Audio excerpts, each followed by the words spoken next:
Yeah, even before my marriage, my life was kind of difficult. My mum and dad divorced, and I've had all kinds of problems. I think we all have a little bit in our past. And we've all got a different story to tell a little bit in life. Yeah. So, you know, I've had a bit of a difficult life, but because I feel like I've had a bit of a difficult life, it's what's made me so strong today. Yeah, yeah. In many ways, you know, I've learned how to deal with it, and when problems come along tomorrow, I kind of laugh at them now because it's, you know, they're not problems to me anymore. If you sort of mean. Yeah. You know, I've learned how to cope with them. Yeah. If you sort of mean, and learn how to be independent in life, and learn how to smile a bit more in life, which I feel is very important. You know, because when you smile at someone else, sometimes it makes other people smile. Not always. Yeah. But that inspires other people, doesn't it? When I think, like, maybe because of the price of living, people are not smiling so much today. I don't know.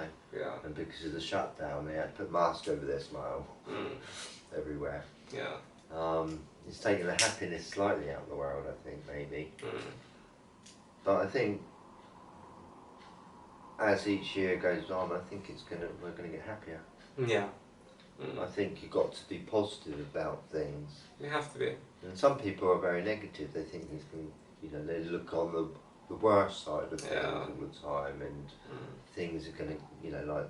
Pessimistic. I don't know, yeah. You know, they're very... Have to be optimistic. Very negative with their life. And they can't, you know, a lot of people can't be bothered with themselves or... Yeah. And, I mean, personally, I mean, my home, myself, alright, I like to keep clean. Yeah, yeah, same. I like to have a bath every day, alright? So I've got to give it half an hour each day at least to have a bath. At least another half an hour to do a bit of cleaning each day, you know, to keep it up together. Yeah. I haven't got a garden anymore. Some people got a garden to manage, you know, and that takes your time a bit. I used to have a garden. Yeah. It used to take a lot of my time each week, you know. So I think, like, we've all got different things to push our time onto each week. Responsibilities different and priorities and... That's it, different, yeah. We got different, you know, some people haven't got any family anymore, you know, and some people have got big families and whatever. We're different in that way.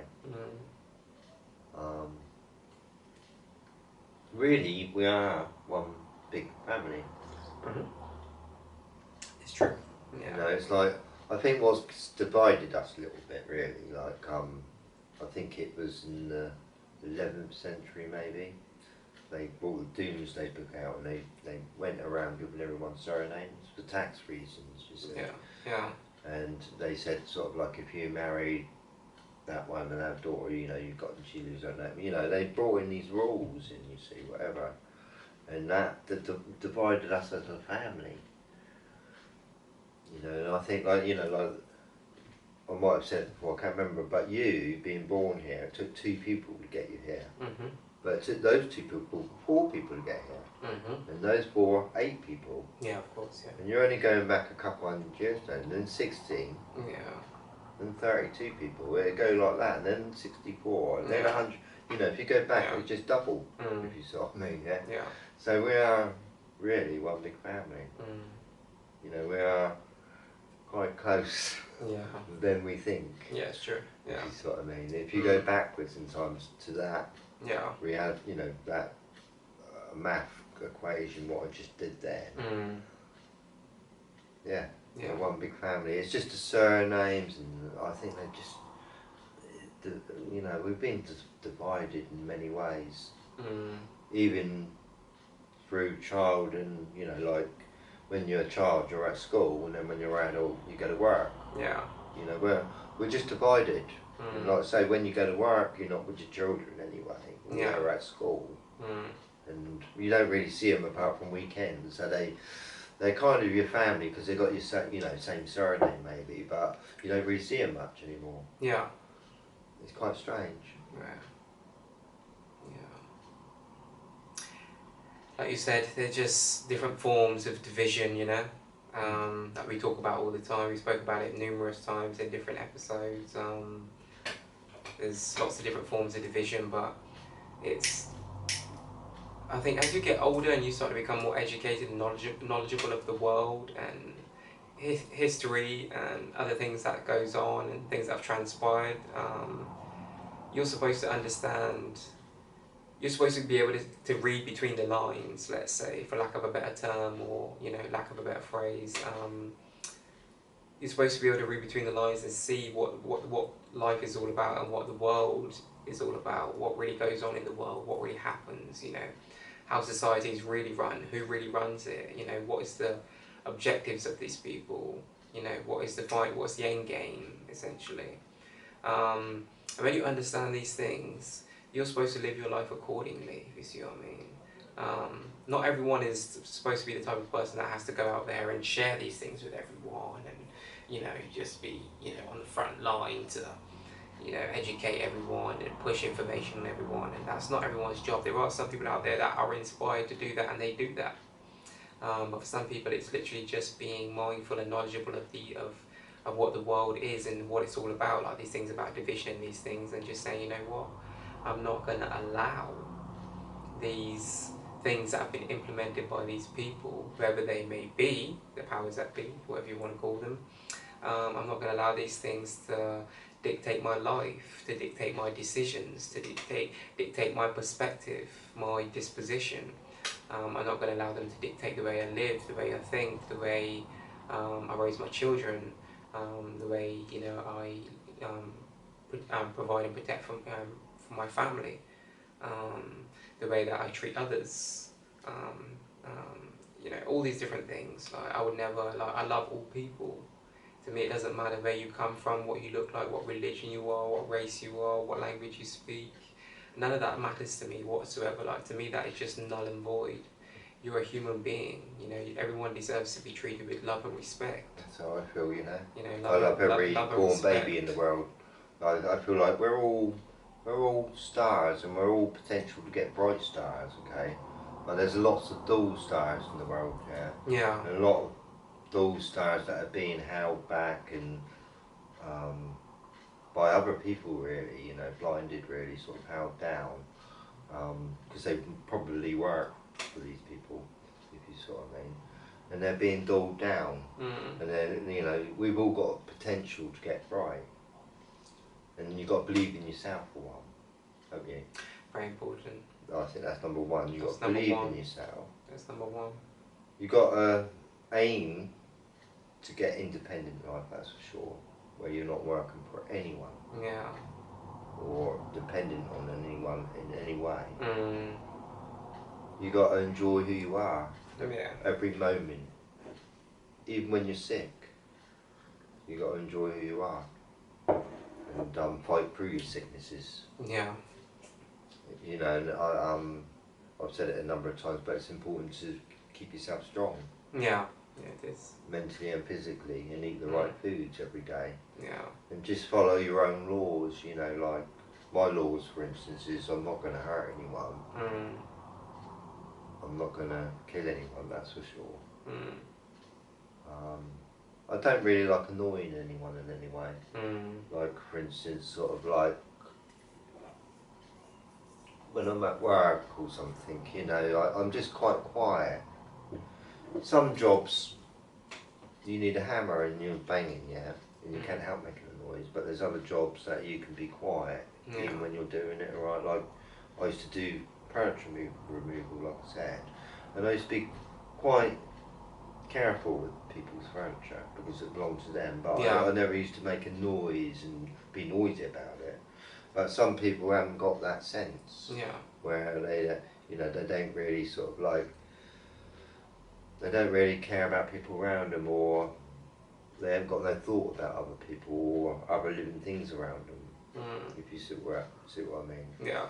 Where I feel like I've got that sense where I'm very mindful of or aware that I've got other people around me, and I need to respect that. Yes. Yeah. And it's like I was feeding the pigeons this morning, because you know, I've been feeding pigeons for about a year now, and I'm starting to enjoy it. You know, I wish I did it a long time ago, because it inspires me. You know, one apparently, you know, because I've googled it, feeding birds or feeding pigeons especially is apparently good for your mental health. Okay. So I'm quite, you know, I am starting to sort of like, the pigeons are getting to know me and I'm getting to know them. You know, and the sort of more I feed them, the more they love me basically, the more they recognise me, whatever. Yeah. And we've got this partnership going now, you know, and it's nice. Yeah. And I'm thinking, well, next year it's going to get even more so, you know. And I've only just started doing it sort of like last year anyway. Yeah. And I just feel like it's making me feel happier and it's inspiring me a little bit to do more in life actually, you know. And I do something for the pigeons, okay, one, feed them and that makes them happy and it gives them good food, good healthy food for them to feel good all day long and give them energy.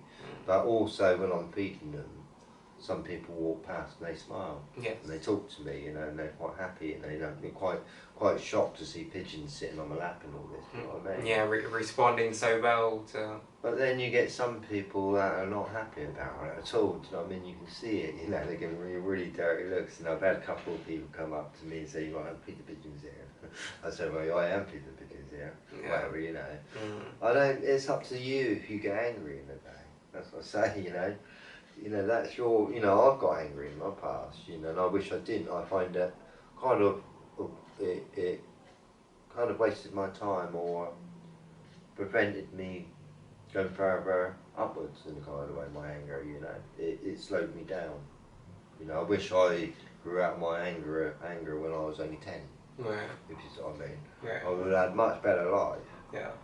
And you think about it, if you can not be angry for a whole day, you're going to be a lot happier person. It's possible. So, but once you've got self-control and you learn emotional intelligence, another thing we talk about all the time, it's quite easy to control your anger, and you know, even for me, everyone gets angry in life. Everyone experiences all emotions in life at some point or another. It's like even me, it takes a lot for something to upset me and to get me, to make me angry, honestly. You know, anyone that knows, and probably you're kind of the same, anyone that kind of knows me, I'm just very chill, very laid back, usually very happy, very positive, upbeat, jovial, however you want to describe it, you know. And I'm always positive, I'm always on some, you know, progression type shit, whether it be money or goals or work or podcast or, you know, music, whatever it is, you know, I approach everything with that kind of mindset, no matter what it is. And yeah, it takes a lot for me to get angry, but you know, like you said, everyone is still human at the end of the day. And sometimes people, you know, something might happen. But anger doesn't always have to be, like we say all the time too, anger doesn't always have to be something that's negative as well. You can use your anger, sometimes you can use your anger as a fuel. Yeah, exactly. And use it in a constructive way, you know. Instead of reacting impulsively or doing something negatively towards, you know, if someone said something or done something, you can use it as something to, you know, say, you know, to prove that person wrong, or to say, you know, or to be better, you know, to improve yourself, or to be better, you know. So that person will know, you know, whatever they say, you know. Yeah. So I don't have. I shouldn't say I don't have anger anymore, because I have a lot of anger in me. Yeah. Because anger is two different things in a funny way, you know. Anger is passion as well. Yeah. Anger is what you love. Yeah. And anger is like two different, you know, you've got a negative anger and a positive anger, like you say. And, you know, I feel like you've got to have this anger to even get out of bed. Yeah. In a kind of way. And I think you've got to have anger for passion and love in a kind of way, and yourself. Yeah. You know, I feel like the only person really I do get angry with now is myself. More than anything. Like if I do something, you know, but I don't really sort of pull my hair out, or, you know, sort of get too angry and beat myself up about it. Do you know what I mean? I just get angry at myself in a happy way. Yeah. And think, right, you know, let's get better next time, you know, whatever. You know, I just feel like you just got to be positive, and I say the most important thing really in life is being strong, you know, and I've got a lot I'm I feel like I'm not the strongest some men are, whatever, you know. Not the strongest man in the world, but I feel I'm quite strong, really. You know, I've done removals, I've done a lot of weight training, did hod carrying in my past, whatever. I know that I haven't worked for a couple of years now, whatever, but I still feel very strong, really. And I feel like because I've worked so hard for many years, you know, I can just relax now, kind of way. But not for too long, because I'm going to start losing it, you know. I'm going to have to start doing exercise again, you know. And I say that life's about a balance, really, you know. Like if you want to work hard for a number of years and build yourself up, you've got a lot of energy, see. And when you've got a lot of energy inside you, you're strong for everyone else. You're not weak and ill and relying on everyone else. You're actually strong, and you because you're so strong and you've got a lot of energy. You know you can help other people now, and benefit people, and you know, and it's not. I mean, my mum's happy today because I'm independent, and you know, I'm not ill. I've got no problems. You know, and I mean, if I was ill, it'd be a problem to her. If you see what I mean, and I feel like it'd be a problem to, well, people that are around me. If you see what I mean, if I become sick and I didn't want to come out of bed anymore. Do you know what I mean? So I think like that's really one thing to achieve in life. Really, is just sort of aim to make yourself stronger than you already are. If you can. Definitely. Like you said, mentally and physically. I mean, how can you get mentally strong? I think it, you know, like, I think it just takes quite a number of years of suffering. Unfortunately. But mentally strong, it goes back in hand again with discipline. You've got to be disciplined. Mentally strong is getting out of the bed on the days that you don't feel like getting out of bed. Getting up and doing what you need to do and have to do, even though you might not want to do it. You know, you might be motivated 95% of the time, but you might have one or two days every now and again, once every blue moon, where you wake up and you just think, I can't do it today. It's on those days where your mental strength is tested. Where it's like, okay, my body's saying no, but I need to be in control. Yeah, you've got to be strict. I have to tell my body, I have to be mentally strong and tell myself, I am going to do this. Regardless of how I feel, regardless of what you want to do, or it's just the same thing again with work too. It's like you get a lot of younger people, say for example, that don't really want to work. It's like, you know, you might not necessarily want to work, but it's important, especially when you're young. You know, you want to build a life or a future for yourself, you know, or to have certain things in life, you know, to have a good life, you have to work, you know. A fruitful life requires a lot of, like you said, suffering in a way. Yeah, it does, unfortunately. You know. Unfortunately. I must admit, I've suffered a hell of a lot in my life, you know, because I mean, like I've said in previous episodes, I lost my wife, and she's a very beautiful woman, and I was really sort of dedicated to her. I worked year after year for 13 years for her, do you know what I mean? Had two beautiful children with her, a girl and a boy, who also loved me. Had a beautiful house with her, greenhouse, garage, beautiful garden, and I had it made for me, you know, I had everything perfect. It was like Lady Diana and all that, do you know what I mean? It was like, you know, beautiful family, and then suddenly she wanted a divorce because she met somebody and I was out of it, do you know what I mean? Yeah. It's been pretty harsh, really. How, you know, I'm not really seeing my children much since, do you know what I mean? Yeah. And it's torture. Plain torture for me.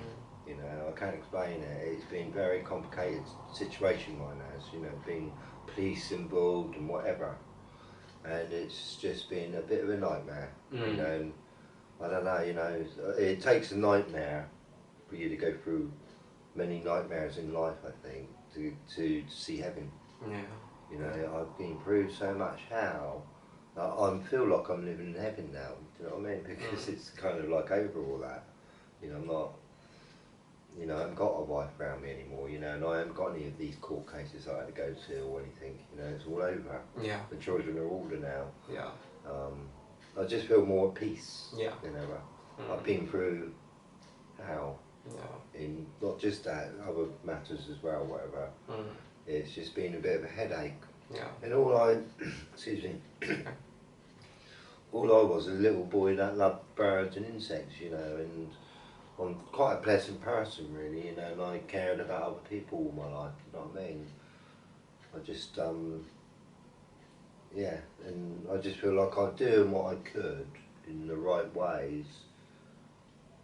And maybe it's, you know, looking back, you know, maybe I work too much, if you see what I mean, doing too many hours. Excuse me, my throat's going. It's your turn to talk. Okay. Because my throat's going. Yeah, it's easily done though, mate. Especially when you got a family, family and things like this, and like when you got priorities and responsibilities. Going back to that, like we were talking about earlier, and allocating your time, you have to. Yeah, sometimes you have to. There's a sacrifice that we have to make, and we have to be understanding as well. As family members to each other, like. You know, a wife has to be understanding that a husband has a wife and, you know, a wife and kids. Like my wife and kids have to be understanding that I work quite a lot, and I not only work, but I've got other goals and things that I spend and I allocate time towards doing as well too, because I've got things that I want to achieve in my life and do, things that I have achieved already and things that I want to continue to achieve and progress in life. So, and the same for me. My wife also has things that she has achieved already. You know, she's achieved quite a lot actually, quite a few things. And she's got other things that she continues to want to do and to achieve, and I have to be understanding of that. And same thing for my children as they get older, and they, they generally spend less time with their parents sometimes as they get older, because they have their own interests and their own things that interests and goals and passions and things that they want to do, and that's completely normal and natural. So yeah, it's just about allocating your time, so yeah. Handling your shit, Well, I mean, like today, I think it's even quite difficult to even have a family. So, yeah. I mean, if you can stay together, that's great, isn't it? Yeah. I think like it's amazing if two fall in love and they're happy ever after. They never have an argument. Yeah. And they're both achieving each day. I mean, you do like if you've had the perfect upbringing by two parents to teach you about philosophy of life, like understanding respect and all those kind of things, if you had a really good upbringing by two good parents that wanted, that are basically educate themselves, and you're just lucky enough to have two parents that planned you, they're well off, and they gave you everything you needed in life, so you leave school, yeah, and then you meet a woman in the same situation, she's had the proper upbringing too, and then you bring up that child, it's fantastic, if you can get that magic, but it doesn't like that, it doesn't often happen, does it? If you see what I mean. But divorce rates today, I think, are something like 50-50, I think. Yeah. But it might be slightly more today, actually. I could be wrong, but I think it's more closer 60-40. I think 60% in divorce and 40% stay married. No, when I was married, okay. There's a lot more factors today, though, in today's world. A lot more temptation. A lot more things going on in the internet, and it's a contributor to that, of course, as we know. Yeah, of course it does. But there's that's how I lost my ex-wife. A lot more things that can contribute towards people breaking up and things, people cheating and doing things today more than ever before. Yeah. So people have access to the person on the other side of the world. I know. If you follow someone on Instagram today, say for example that lives on the other side of the world, if you see what I mean, no matter who it is, you could potentially send them a message. You could send them a message, if you see what I mean. Not necessarily saying that they're going to see it, if you see what I mean. Depends on who it is. But yeah, you can connect. You can connect and contact. It's so hard. Yeah. It's so hard for someone to keep together today. I think really. Yeah. I mean, if they keep together, it's a bit of a miracle, if you ask me. Yeah. Good for them.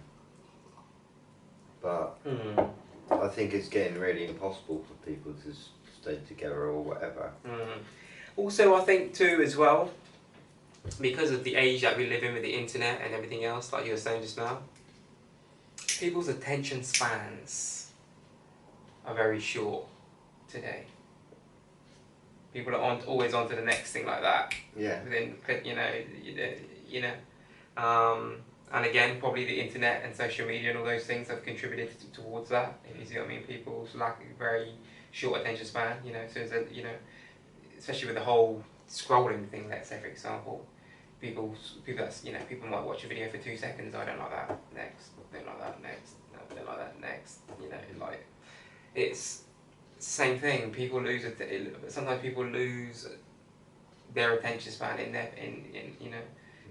their focus. People are kind of, a lot of people out there are becoming a bit unnatural, aren't they? Yeah. In a funny way. People are, people are not able to focus. People are just getting given up too easily.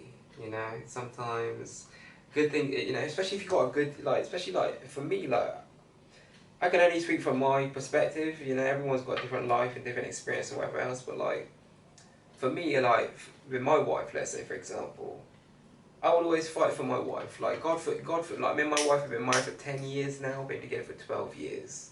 If anything was to happen in our relationship, God forbid, no matter what it is, I will always fight for our relationship. Whether or not you'll always be successful in fighting for your relationship is another thing, because it takes two in order to make something work. Like they say, it takes two to tango. So if one of you wants to make it work and the other one doesn't want to make it work, then it's not going to work, is it?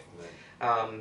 But I would always, fight, and then I know my wife would probably do this. I think my wife, I could always only speak from what, who I know, who she is, and I believe she will and she would. And it's good things in life and good people, and people who, especially people that their morals and their principles and their values and all these different things that are important in life as you get older, if they align with yours, these different things, to find that in someone else and what the things that you're looking for, etc., and that in another person is very, very, very, very rare and hard.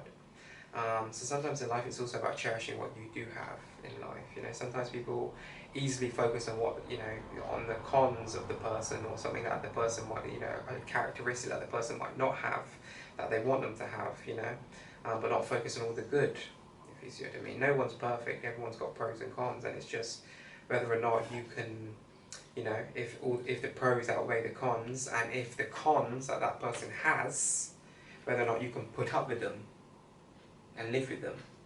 Because everyone's got cons. Yeah. It might be something as simple as a woman might be, sometimes, men might leave the toilet seat up. Yeah, I do that, yeah. Women might get upset about, I have to keep telling you all the time, but that's something she can live with. That might be a con, something that she irritates her, she might not be too happy about, or something that she gets upset about because she has to repeat herself about it a lot. It's like even with, I'll give you a very good example. I'm guilty of something, I can admit this. Sometimes I forget to take my shoes off when I first walk in the door, walk in the house. And I should.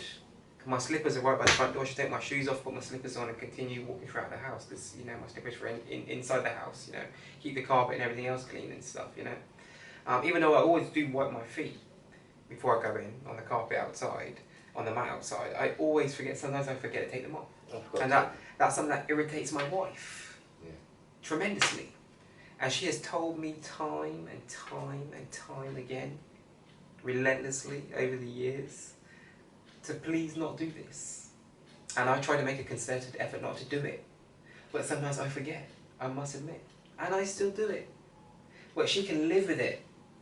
You see what I mean? That's one of those things she can live with. Yeah, I'm glad I live on my own. It's a con that something of mine she might not